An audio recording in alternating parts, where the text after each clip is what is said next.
Chapter 741. Informed Plans. Dominic mentally worked through the plans for the duchy. Once the teleportation arrays are made, we can start arranging regular pickups from the trollish villages in Kynwin province. We can pay them in cash, goods, goats, whatever it is that they want. I suspect that the answer is goats. The old common logic was that 2/3 of the population needed to be involved in agriculture, either on the farm or making tools for the farmers. I don't think we actually need that many anymore with magic and magitech equipment.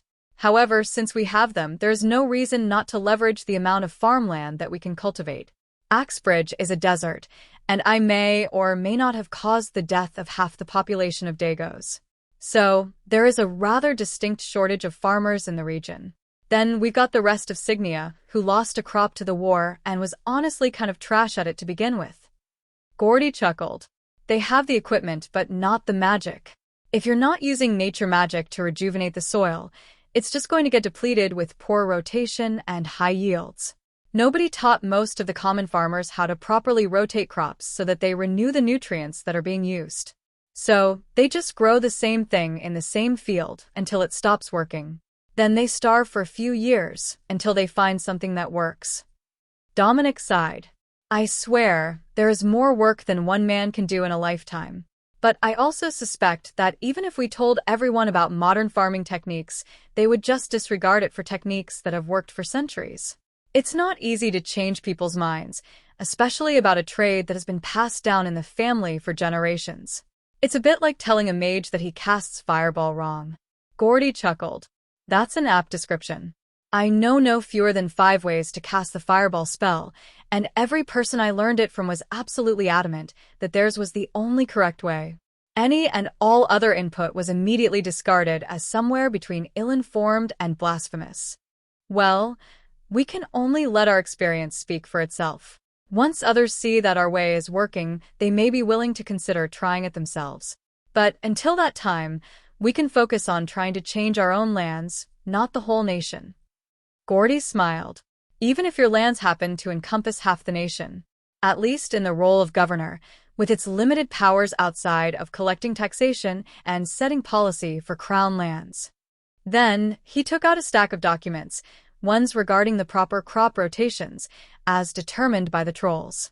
These are what I've managed to get from a dozen different villages so far, and they can be passed to your barons, for distribution to anyone willing to listen.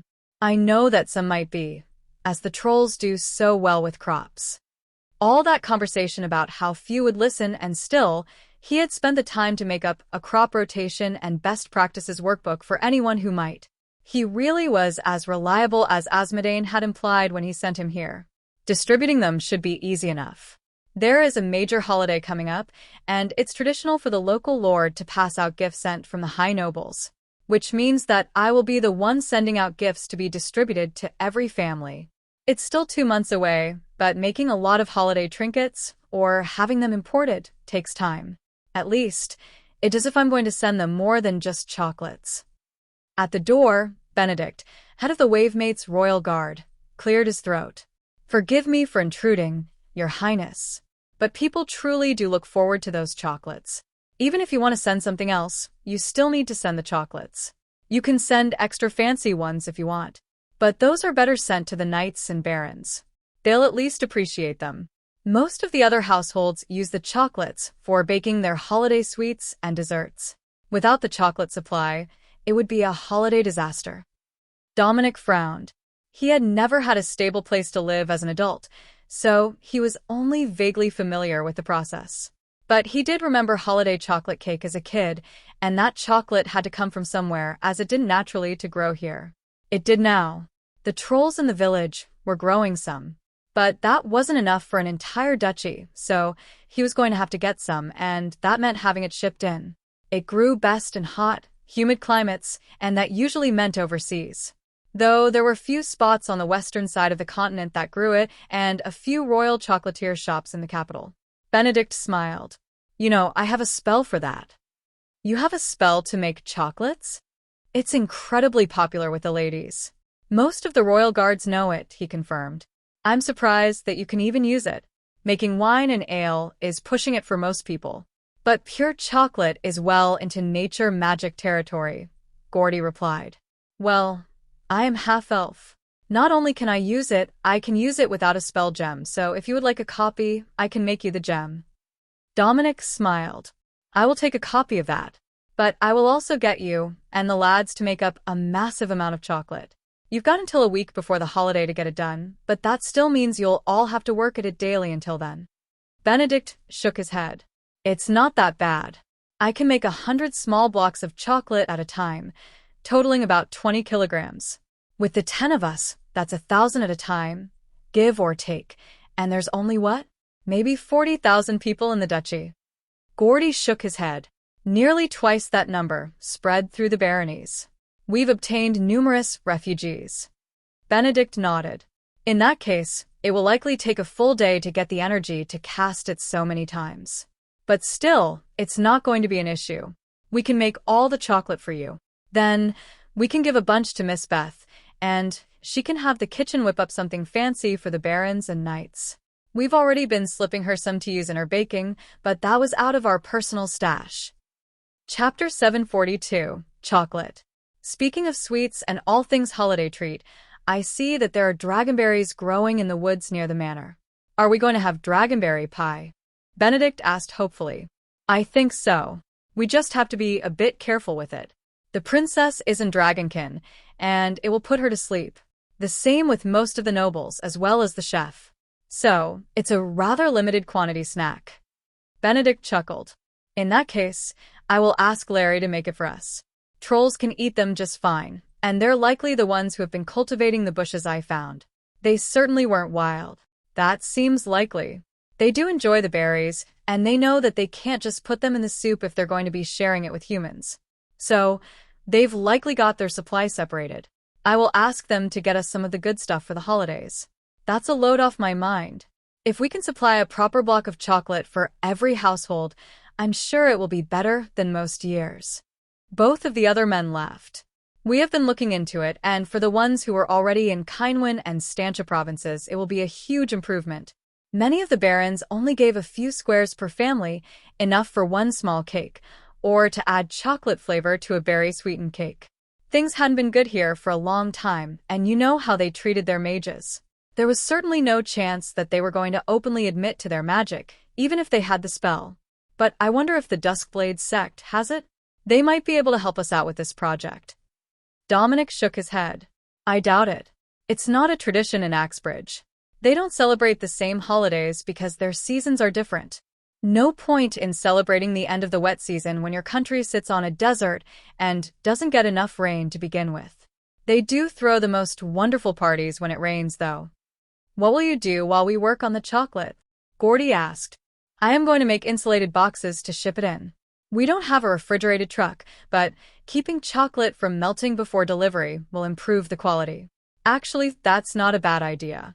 I should get them to make us an insulated delivery truck for fresh meat and other things that shouldn't get warm. We could just put it all in a storage ring, but I don't have any of them lying around. Benedict shrugged. I will make one for the delivery men, then. It's not going to be as incredible as the one I commissioned for the princess, but it will do the job and hold an order of chocolate. Well, I might have to make a few of them, but I can just use cheap metal rings for it. Dominic laughed. Give me an hour, and I will make some good ones out of cartbright or dark iron. Might as well put the upgraded creation magic to use. I've even got a signet for the Wistover Manor Guards. It's from a time when this was an earldom, but I've never changed the heraldry, so it should still work. Benedict nodded. That would actually be a wonderful gift. If you make signet rings for the guards, every one of the lads will be overjoyed. Then the same for the city guard, if you have a signet for them. Dominic nodded. That I do. Good thinking. I can make those up in the forge this afternoon. Then I will rely on your magic to turn them into storage rings. Before we get started, how big should we make the blocks? I usually make this size, which are 1/5 of a kilogram each. Benedict explained, then made a stack of dark chocolate bars, which were designed to be split into 10 smaller pieces for use in baking. Those look good. They're dark baking chocolate, so more flavor, less sugar. And that much will either make a large rich cake, a pan of brownies, or a lot of chocolate buttermilk frosting to put on cupcakes. Benedict chuckled. My mother used to do that with dragonberries. We had a terrible time getting them to grow at home, so she would make sweet buns, then put dragonberry frosting on top, so that a handful of berries would make enough to last her for weeks. Gordy smiled. With my mother, it was cheese croissants. Father is horribly lactose intolerant, but absolutely loves cheese. So, she would sprinkle it on top, but not actually put any inside. Extra visible, without actually using enough cheese that she would regret making them for him, Dominic noted. Benedict made the Create Chocolate spell gem, and Dominic recorded it in his sorcerer's spellbook, to the immediate envy of the other two men. One day, I will find out how those were made, so I can have one too. Though, as I'm a mage, I suppose it's not quite as important. It would save a huge amount of time memorizing new spells, though. Just keeping the book at a moderate level for all the utility spells that simply aren't worth the weeks and months it takes to learn them. That is a fair assessment. If I had to memorize all these spells, I would be in deep trouble, given that I've got a blacksmith's trade skill core. Dominic agreed.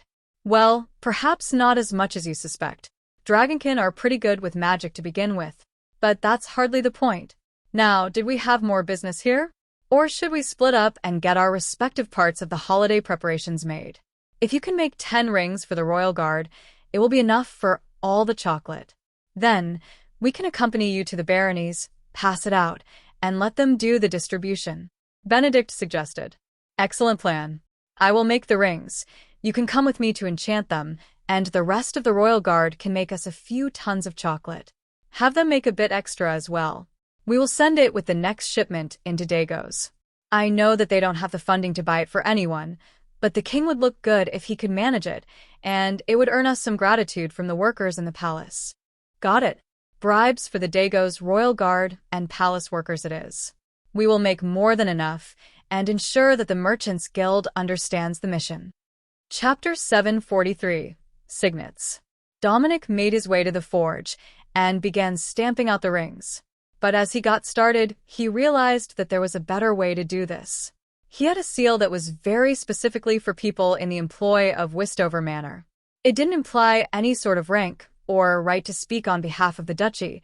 It only identified a courier or staff member as legitimate. If he made a casting for those signets on rings, he could give them to every single person who worked for the manor, and then nobody would suspect the ones that were actually storage rings. Or he could have Benedict make them all into storage rings. They didn't have to be large, but if all the veiled maids, cleaning staff, and others could keep their work tools in them, it would be enough. Having official identification for the employees would be good, but having storage items for them so they didn't need to constantly carry around all their tools, or go running back and forth to get them during the day, would be so much better. Dominic carved the first ring out of wax, making it to fit one of his own fingers. They were easy enough to resize, but that could be solved later, or they could be worn on a necklace. Many jobs didn't want to wear rings anyhow, and making staff carry something larger would just be a hassle. It didn't take long to make a casting of 20 copies of the ring, and then press wet clay into them. Only a few minutes after he had the demonstration ring made. So he made 2 batches. One in dark iron, one in cartbright.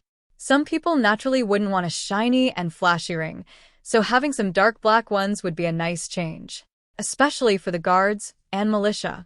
Though the Royal Guard and militia would get their own, now that Dominic had the basic design down. He would just make a fresh prototype and add another casting to his stack of castings.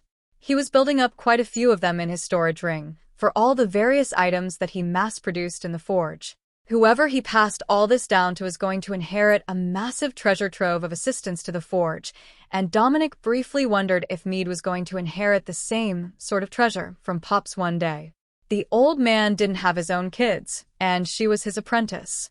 One that wasn't going to be dragged away to do other things, and a full dwarf that he could teach the forge runes to. Surely that had to count for something.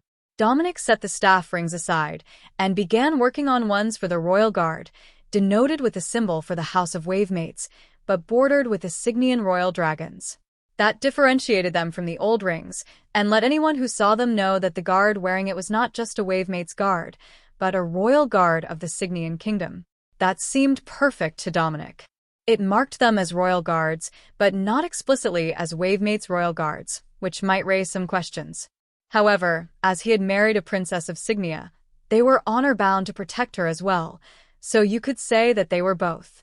Those, he only made 10 of, and he pumped them with as much magic as possible, turning them into a deep black metal that flickered with golden reflections in the light. Dominic wasn't quite certain what it was called, but it was definitely an upgraded version of dark iron. He would ask Pops about it later, when he went over to upgrade more metals for the forge. It was still easier for him to do a bulk transmutation than for Pops to do it. The quality increase orb simply didn't want to work the same way for him. It was happy to make dark iron, but Pops had never bothered to upgrade the orb. There was no need when Dominic came by every week for an update and refilled his stockpile. With the 10 of those made, Dominic pocketed the casting and made the final batch. The ones for the militia and other soldiers of the duchy. These were simple, and Dominic only put the dragon of the duchy crest on them, surrounded by the words Citizens Militia in the most common magical language. Anyone who could read it would know what it was, and that the ring was for a militiaman. But it looked fancy enough that nobody would question that they were employed by the duchy in some capacity. Benedict came in as Dominic was finishing the 10th batch of militia rings, and looked at what he was almost certain was a jeweler's wet dream sitting around on soot-covered workbenches. "What have you got for me?" he asked. "I have these 10 rings for your guards. Then I've got these ones for the household staff. If you can put storage enchantments on them, I would be grateful. The militia ones, I'm not certain if we need enchantments on. I just wanted something to identify them to people of the baronies. Not everyone can be expected to just accept that anyone with a spear and a tabard is one of our militia, especially if they're misbehaving. But if someone gets arrested and this ring is found on them, the barons can be 100% sure that it really is a militiaman and can respond accordingly. We don't go easy on our own. We have standards to stay in the militia. Though we did give spears to basically any farmer that asked for one and most of their wives, so there are no shortages of weapons around the city." Benedict laughed. "That will likely carry over to the baronies as well, once they can get enough spears. Everyone wants one, when they're allowed to have them, especially the ones who lived under Dago's control." Chapter 744. Benedict's Limits. Benedict looked at the stack of rings, then shrugged. "That shouldn't be too bad, as long as I don't push myself too hard to try to make large storage." "How big were you thinking?" "Not large. Enough to put their work tools in. 1 cubic meter? If the shape is adjustable, fitting a broom or a spear into that space with some uniforms and tools should not be an issue. They're more just a symbol of employment." Benedict nodded slowly as he considered the options. He would make larger ones for his brothers in the order. Then he could make longer and narrower ones for the militia and cubic ones for staff. Perhaps 2 cubic meter ones for staff. Some of them needed to carry a lot of stuff around, like the maids doing the bedding or carrying buckets of soapy water upstairs. Those things could really use the extra storage space, and not spilling mop water on the stairs ever again would make any maid happy. At least, if that was possible. They'd still have to take the bucket out to work, and that came with risks that some inattentive person would trip over it. Or a malicious one would kick the bucket over. That happened more often in the academy than most would admit, since the ones cleaning were usually students on punishment detail for poor academic performance. If you couldn't keep up to the standard in the Kainwan Academy's branch location, you were basically just monster fodder the first time that you went out into the wilderness. They made allowances for those who were bad at basic knowledge, as long as they had the power and the skills growth rate. But if you failed both math and combat skills, you were going to end up mopping floors using a mop that constantly required mana input to move. It built magical stamina and power, while being a reliable punishment.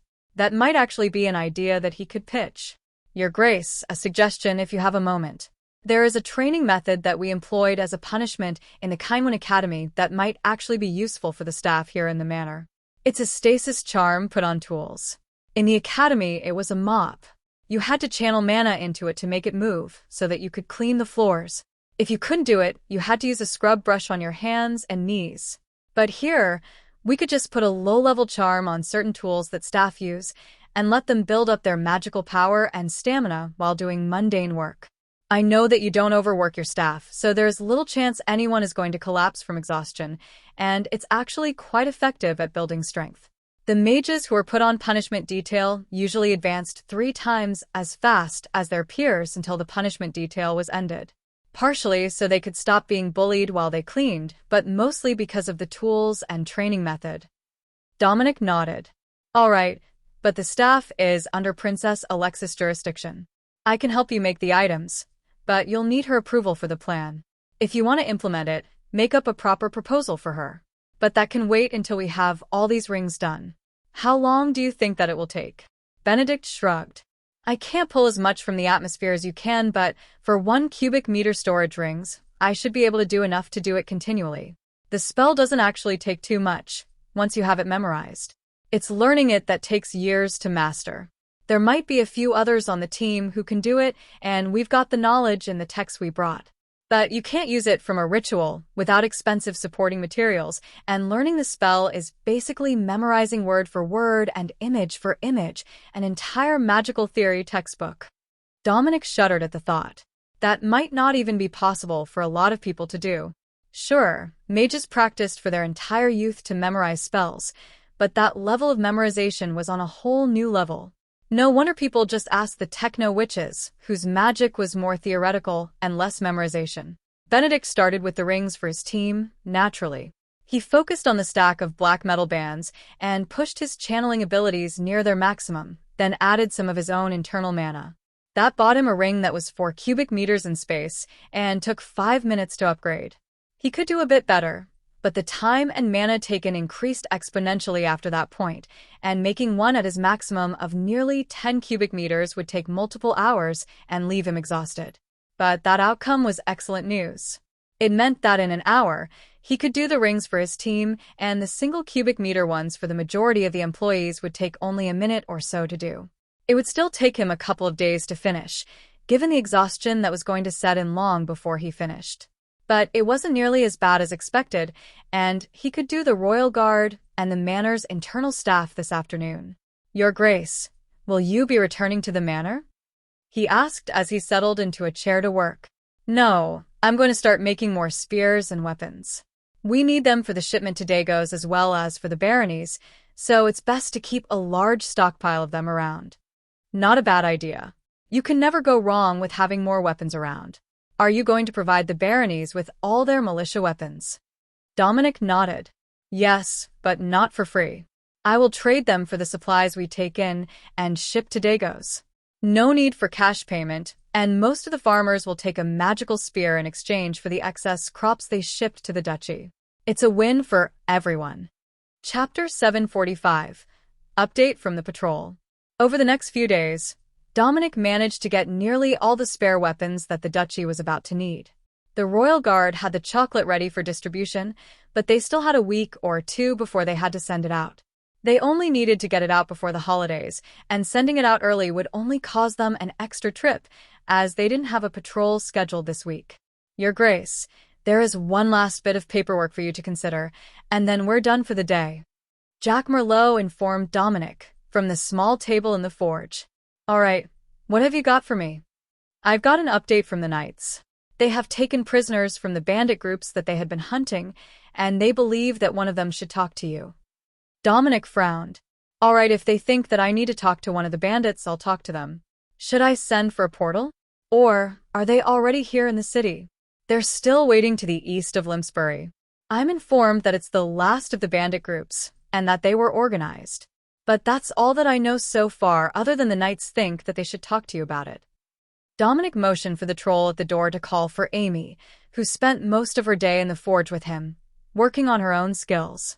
She was currently inside, taking a break, so it wouldn't be long before she was back anyhow. Amy returned, and after a quick briefing, followed them to the manor gates, where a portal could be opened out of the city. I know where they are, so I will bring you to the camp first. Then you can decide what you're going to do about it. The portal opened just outside a military camp, and the knights on duty greeted Dominic with a crisp salute before leading him to a large tent, where the commander was sitting with a young man handcuffed to his chair. All right, you said that it's important. What have you got for me, other than a slightly battered bandit leader? The knight commander made a grand gesture to the captive. Duke Wistover, might I present to you Ronald Arberg, nephew of the Earl Arberg. He was reported missing in action during the invasion of Limpsbury. Dominic raised an eyebrow. Now, that is interesting. Well met, young Master Arberg. But that is quite a pickle that you've gotten yourself into. I do wonder how the king and your old commander would react to the joyful news that you were found alive. The man paled slightly at the comment, but he had obviously prepared himself for it. I don't know who you're speaking of, but you have the wrong man, he insisted. The knight commander chuckled. You forget that we went to the academy together. It hasn't been that long, and I haven't forgotten your face. Ronald shook his head. You've got the wrong man. Dominic sighed. I see what the issue is. Either you're a bandit leader and going to prison for banditry, or you're a deserter from the army, as well as a rebel noble. In that case, you'll be strung up in the city square and whipped until dead. Are you sure that we don't have a common bandit leader here? The knight commander shrugged. The face will be recognized by the Lord of Limpsbury immediately. There are deserter posters up in the city. Right, his unit had taken Limpsbury, and he had deserted before the victory to turn to banditry. Or perhaps because he was fighting on the Dago's side and helping their nobles escape. But either way, he was a bandit leader now. Is it just his face? Dominic asked. The commander frowned, wondering what Dominic was on about.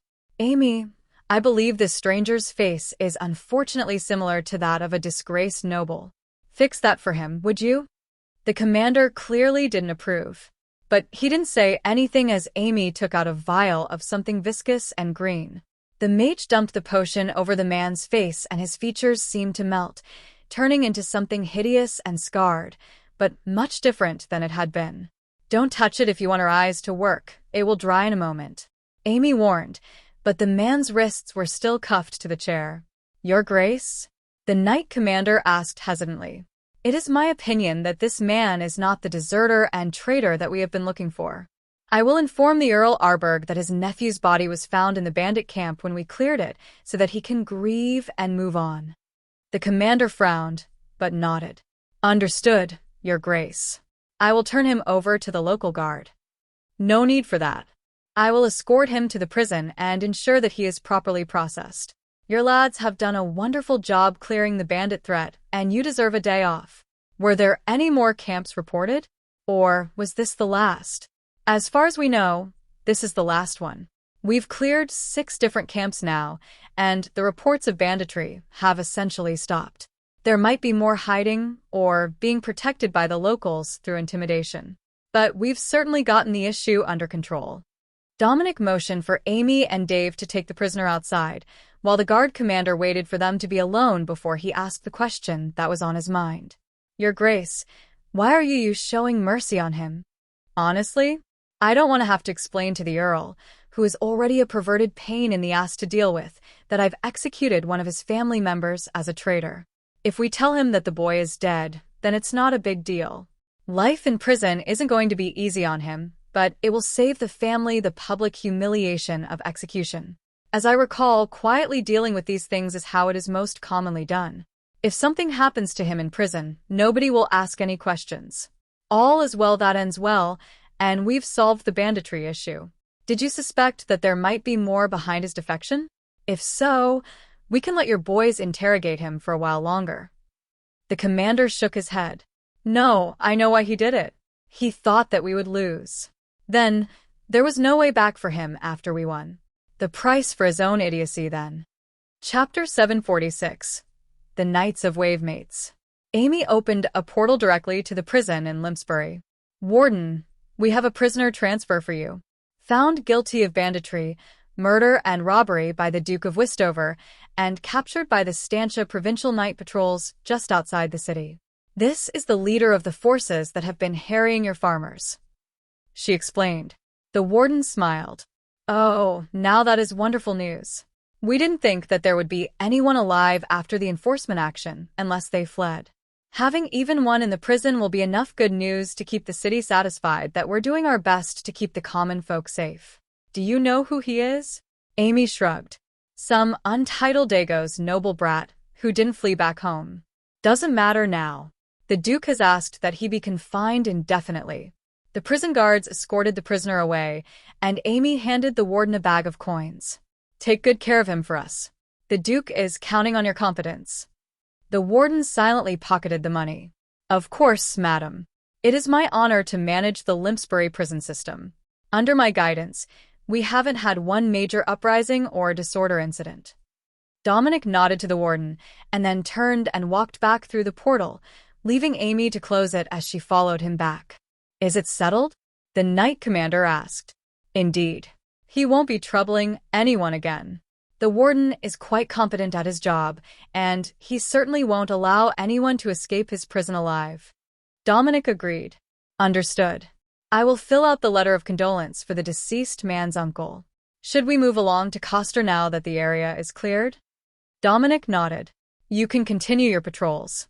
We have a mage surveying the area for trouble, so we've been able to send strike teams anywhere that we find particularly troubling signs. However, most of what we've found are new trollish villages in southwestern Kynwyn province. The knight smiled. The trolls have been most helpful since we arrived. There aren't many in each village, and they're mostly in hiding, but they always sent someone to pass us the information that they thought we needed. Dominic smiled back. The bandits stole goats, didn't they? Nearly everywhere they went. Apparently, the trolls take that personally. That made the soldiers nearby laugh quietly. If there was one thing in this world that was guaranteed to make a troll angry, it was messing with the goats. You could attack the troll himself, and he wouldn't get as mad as if you harassed his goat. Fortunately, they had spent a bit of time in Westover around Dave, and he had given them the introduction to living with trolls. It was easier than expected, and there weren't a lot of rules. Only two essential ones. If it can be soup, make the food into soup. Do not mess with the goats. Goats are friends, right until they are food. And to trolls, that usually means somewhere around natural death, though they do accept that others get hungry earlier. As long as you stuck with those two rules, most misunderstandings with the trolls could be remedied. In fact, with as helpful as they'd been since the knights arrived in the region, they were actually looking forward to getting a chance to visit a whole village full of the notoriously durable species. The trolls were thinking the same thing. If these knights were sent by the Dragon Duke, then they could be friends. They had utter faith that Dominic would not pick people who could not get along with trolls to patrol the provinces for him. In fact, they simply assumed that was the whole reason that they were picked. The nobles in the cities were less hostile than the last nobles, but they weren't dragonkin. So, Dominic must have picked friendly humans to act as his intermediary. Once Dominic and Amy returned to the manor, Dave passed the message to the others. The knights were helpful, and they got rid of people who harassed the trolls' farms and villages. So, they could go to the knights to get problems with the humans around them solved. Not that most of the villages were close enough to have human neighbors, but the concept was the same. That revelation totally changed the way that the knights' patrol from Limpsbury to Coster went. They didn't follow the road, they followed the population, which was mostly along the valleys, where the soil was better and the houses were out of the wind. Nearly every village seemed to have a trollish healer, or a witch coven. In some cases, it was a new thing, in others, it was an old one, and they had simply come out of hiding when Dominic took over. The effect was the same, though. The small towns and farming villages were all doing exceptionally well, and the amount of nature magic that they were seeing was absolutely stunning. The crops were so good that even the men who had been sent along to keep track of the state of the duchy were struggling to describe it in ways that didn't sound outlandish.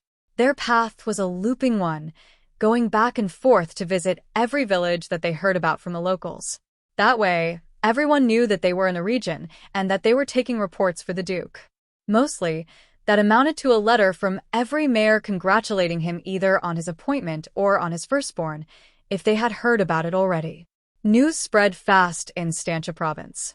Coster had its own permanent staff, so the knights bypassed it and followed the population along the river toward Westfield. They didn't need to cover the regions that had nobles actively monitoring them, unless there were signs of trouble. But around here, the only reports of trouble they got were the occasional complaint of roaming monsters. That had been good for their pockets, and not bad for the unit's supplies. When they came across a pack of water buffalo monsters, they managed to load enough meat on a makeshift wagon that they had to stop in 3 different villages to trade all the excess away. By the time that they were done that, they had more supplies than they left home with. And it was better quality. But now they were headed into the true wilderness and the supposedly unpopulated regions of northern Stantia Province and western Kynwyn Province. Chapter 747. Time Flies. Dominic sat in his office, bouncing Princess Katerina on his leg. Time was moving by him entirely too fast, and they had left the rainy season already moving into the full-scale planting of the early dry season. Everyone wanted to get their crops in before the last major rains happened. But there was also the chance of flooding, though Westover had been lucky this year. Naturally, all of the reports on his desk now were complaints about the lack of farm equipment. They had been making new tractors for months, but there still weren't enough. There also weren't enough seeders, enough large plows, or enough anything else except seed to go into the ground. They had even taken to pulling farm equipment with the light transports that were coming out of the auto factory. They were all-wheel drive, had a low-range option for driving slowly through rough terrain, and highly durable. But they were far smaller than the usual farm tractors. Every piece of equipment that could possibly be used had been used, and Dominic had reports that many of the knights had even gone out with their mechanical horses to help pull plows to prep the fields for planting. Much to the techno-wizard's dismay, a mechanical horse was at least as capable as a regular one at pulling a plow. But they were complex machines and subject to wear and tear if you worked them at near maximum output constantly. By next harvest, they should have more than enough equipment for the baronies, Dominic hoped. The factories were putting out tractors and implements at a rather astonishing rate, far faster than anyone had expected them to. It was just that they hadn't been given enough time to prepare for the season, and had spent a large part of the wet season building the new factories and working with the techno-wizards and pops to design new assembly lines and processes. They could certainly get enough planted to keep the duchy fed. That was not going to be a problem, as they had managed it during the wet season with a fraction of the equipment that they had now. It had led to some staggered harvest times for the ones who arrived later, or got access to the tractor later. But it all got planted.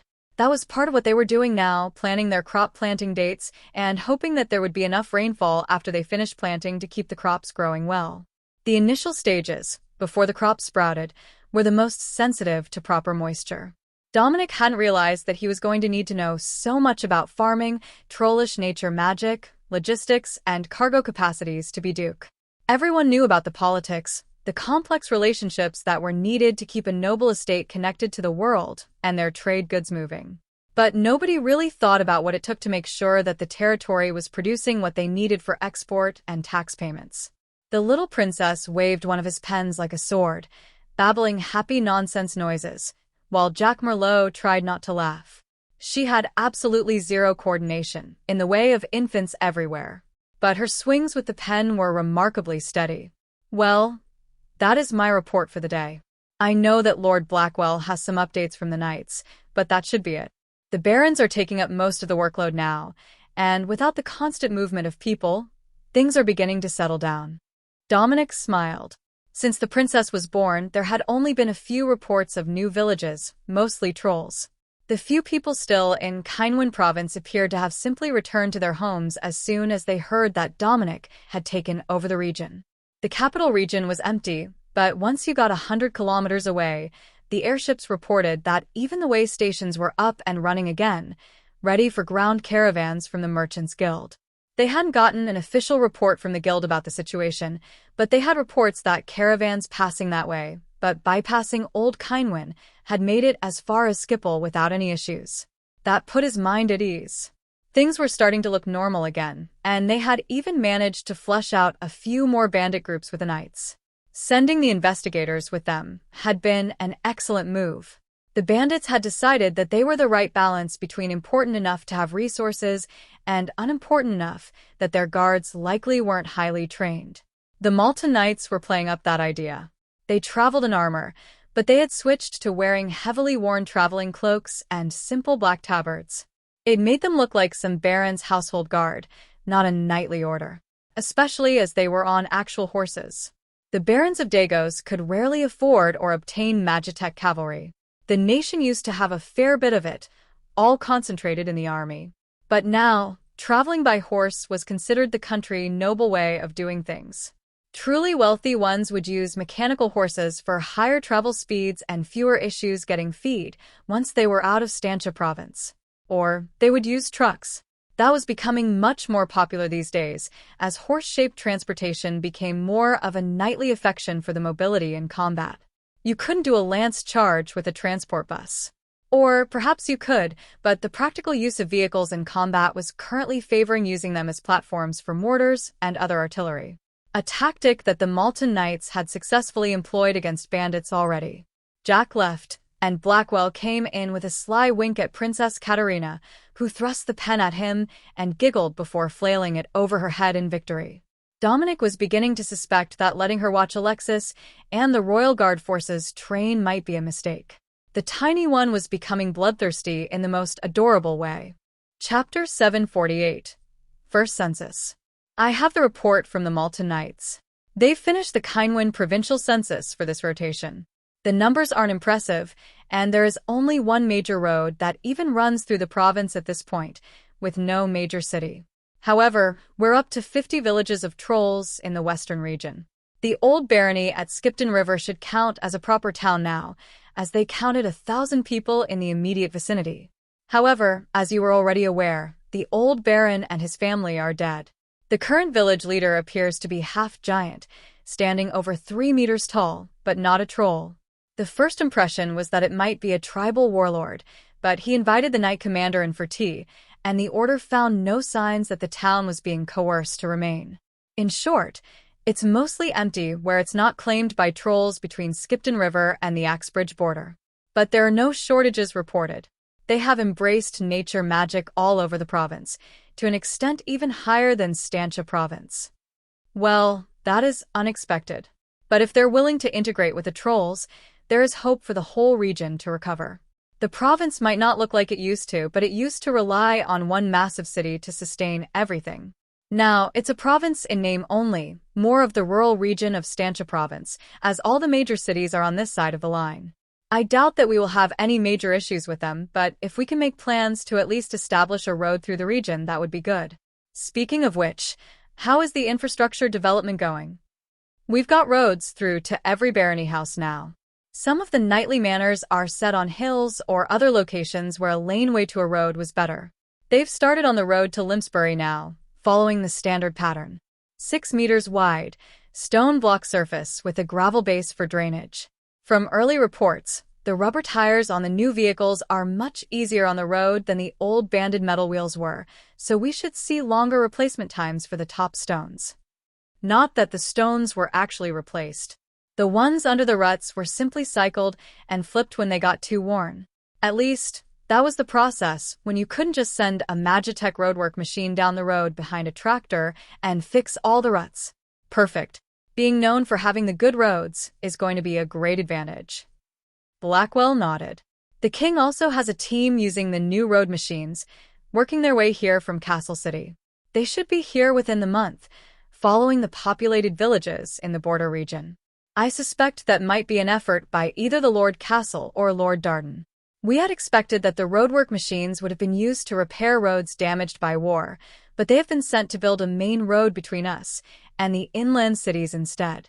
That will integrate Westover into the rest of the Cygnian merchant routes.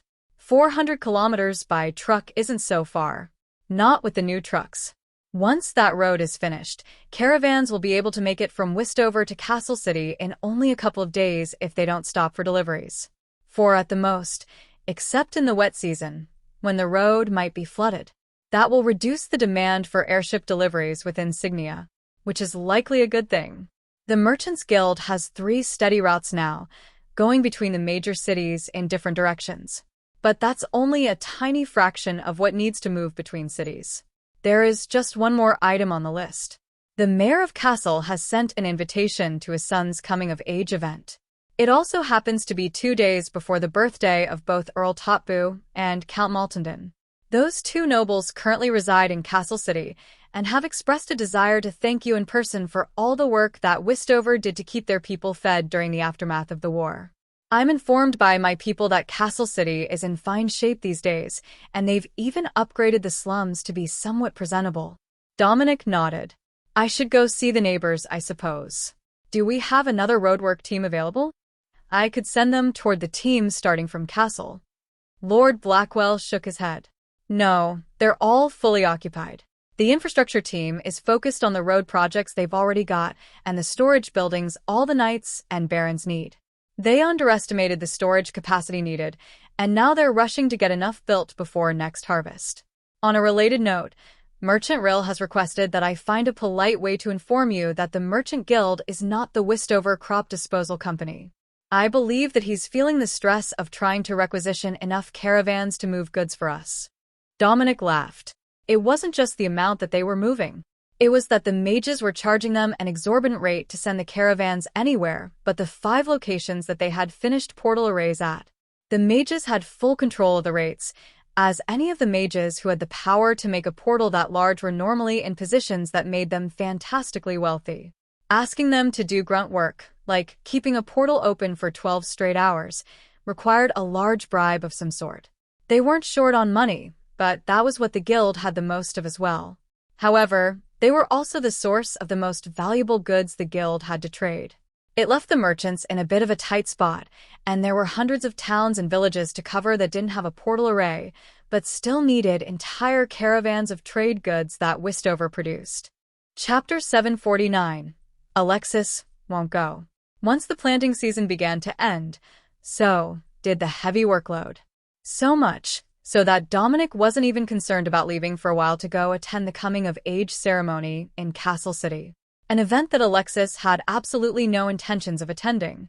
It's not appropriate to reveal a princess so young, and I'm not leaving her at home for days without either of us around. That's a security risk. So, you will go, make your excuses to the other noblemen for not bringing your lovely wife, and make new friends. The mayor of Castle is a decent enough sort, and as I recall, you once pretended to be the Earl Topboo while we were sneaking across the border. If nothing else, that should make for an entertaining story. Dominic sighed. He was used to using her status as a shield when people near his own rank got annoying. Fine. I will leave you here with our princess, but know that I will be missing you both all day. Alexis rolled her eyes. She knew perfectly well why he would be missing her.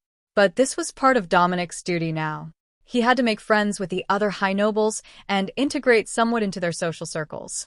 It was essential to the development of Wistover as a duchy and to keep others from becoming suspicious or envious of their success. It was true that the king favored them and that the Duchy of Wistover was doing incredibly well. So, some level of envy was unavoidable. It was how it was managed, and whether Dominic could convince everyone else that it was in the public's best interest, that made the difference. Go, take your guards on an outing, let them meet the people, get to see the standard of the other nobles' guard forces, and make friends. They might not have official noble titles here, but I'm certain that we can find them suitable matches if they're after them. Even common-born, a duke's guard is a high station, she insisted. Dominic laughed. I might actually have fun with that. However, as they're all battle mages, I suspect that they're actually looking for a mage of their own, not a noble lady from a good family. There was some overlap to those two categories, but not as much as one would have hoped. Benedict cleared his throat. As my team is going to be going on an outing, I have a question. How is it that the nobles are not the ones with the strongest magic?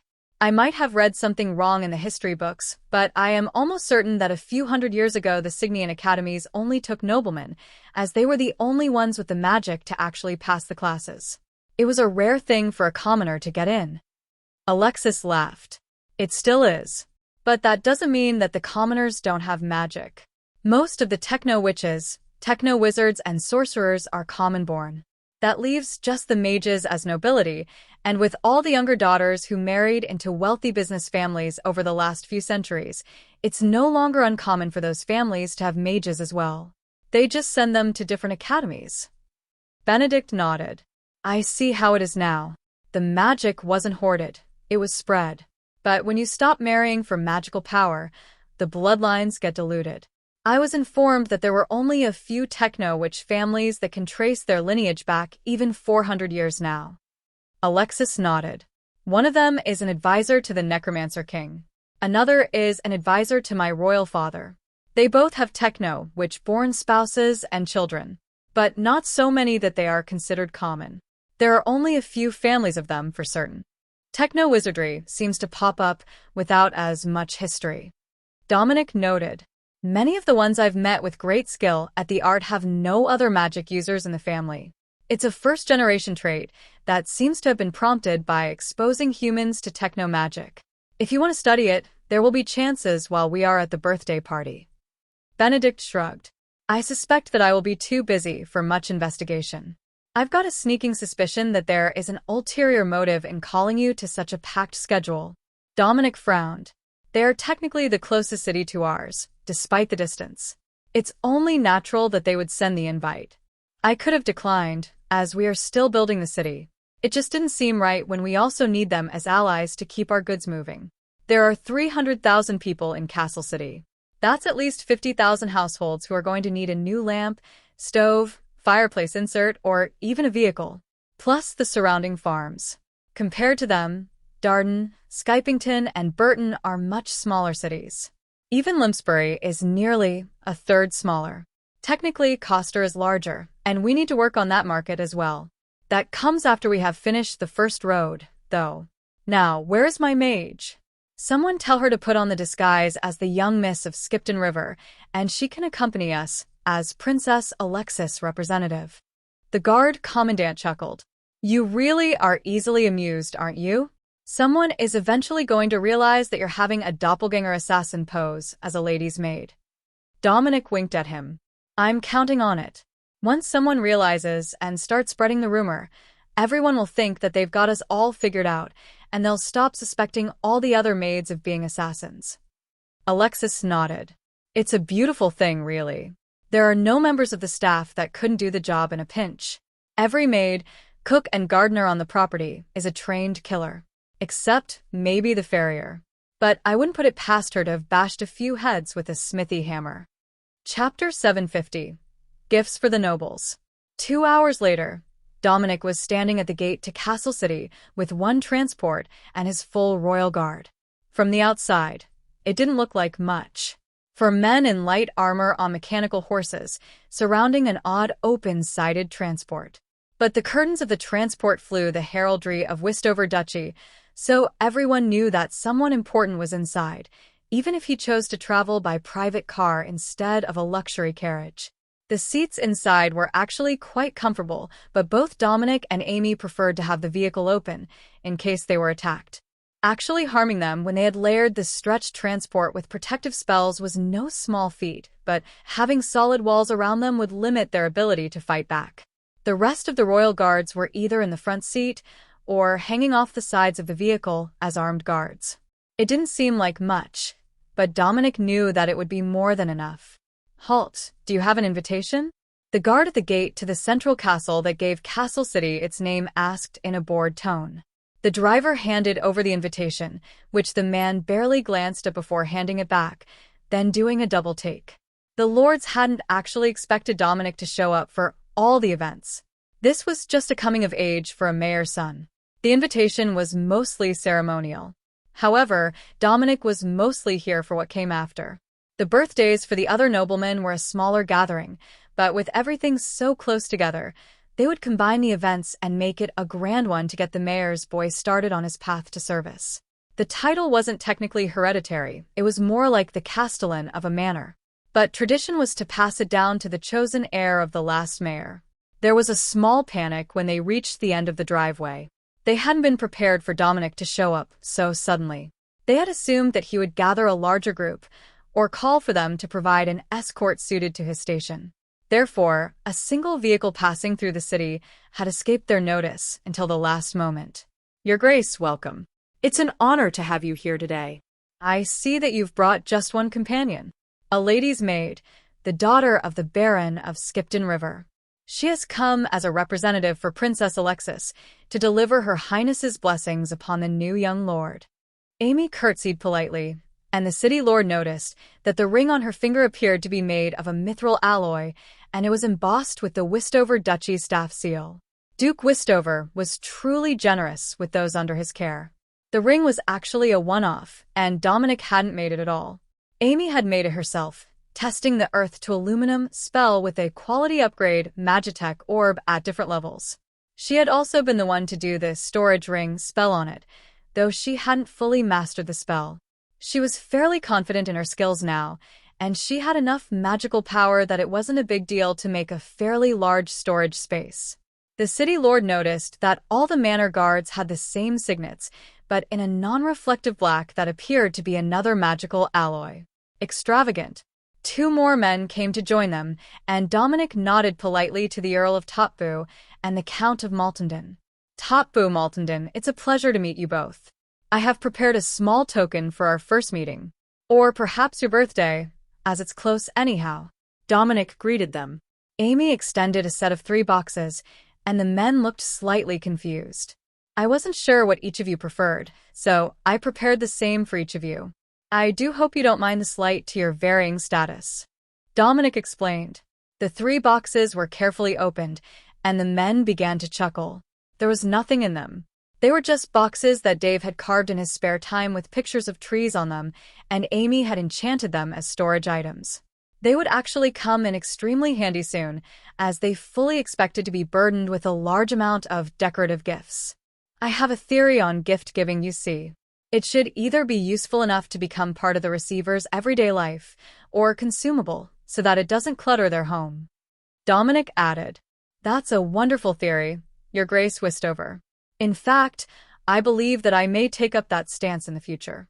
Having a constant flow of new items only encourages regifting, which is lazy, even if it is a convenient way to reward those under our jurisdiction." Indeed. I have already passed along many gifts to the barons, and I suspect that many of them were given for exactly that reason. The real trick for someone without decades of practice is ensuring that a gift doesn't make it back to the original gifter. Earl Topbu admired the gift. I dare say that this will not be an issue with your latest gift. Though, might I ask, who is Dave? The artisan signed only his first name. Amy giggled, and Dominic smiled at the older man. The boxes are troll-made. If you're familiar with their naming conventions, you will understand. Earl Topbu nodded. I am familiar. It's devilishly difficult to get them to do what you need when everyone has the same name. They just assume that you're talking to someone else and do whatever they please. That was actually brilliant. Dominic hadn't seen them doing it, but he could see how they would weaponize the identical names against someone, innocently claiming that they all thought they were speaking to someone else. He will be overjoyed to know that you appreciate his artwork. The trolls often carve such things when they're on break from guard duty at the manor. You might want to consider it as well. Even a small group of mountain trolls is an excellent deterrent when they are patrolling the walls.